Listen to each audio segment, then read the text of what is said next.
Hello everyone, it's Mike from Mike's Critters here. I have a few more animals I'm going to bring out for you guys here. We're going to start with another new one. I've had a few new critters since I was doing a bunch of the vids through the summer and the spring. This one came from a group I mentioned yesterday, mostly just geckos. This is someone that they actually bred at their facility.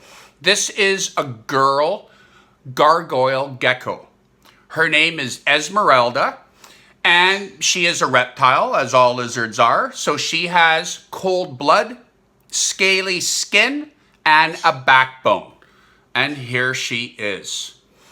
This little animal would live up in the trees on a jungle-like island in the South Pacific. I guess it's part of French Polynesia, called New Caledonia. And they only live in one little area of these islands.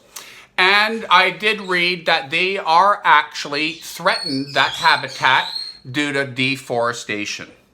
So they are very well embedded in the pet trade. So we will always have these. But she's a fairly big girl. She won't get any bigger. As you could just see, she's a good jumper. But she lives up in the trees. So being an animal that spends most of her life in the trees, she is arboreal, like a sloth, a koala bear, tree frog, stick bug. She spends her life in a tree. With the little sort of reddish-orange stripes on her body, I don't really think camouflage will happen too much, but she's fast. She will hide in nooks and crannies in the trees or in leaves, but she is fast. She's a very good jumper. But to live in a tree, she's got special adaptations for her life up in a tree. She has what I've always called Spider-Man toes. Tiny little hairs on the tips of her toes that act as grip.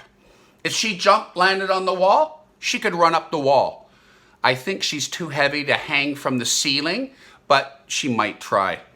And her tail is what's called prehensile. See how it wrapped around my finger as soon as I touched it? Her tail is just like a monkey's tail. She uses it for grip as she's climbing around. Because if her feet ever did slip, her tail's holding on, she won't fall and get hurt. So that's a good thing, obviously. Her tail is also one that can fall off, like her really close cousin, the crested geckos. But when it falls off, no pain, no blood, no broken bones, but it wiggles. And it's distracting her predators to look at her tail as she runs away. But her tail will not grow back. Not like a leopard gecko or a fat-tailed gecko. Living up in the trees, she's going to eat bugs that she finds. I would imagine moths are probably quite accessible to her, as she is a nocturnal night animal. But she would also eat ripened fruit.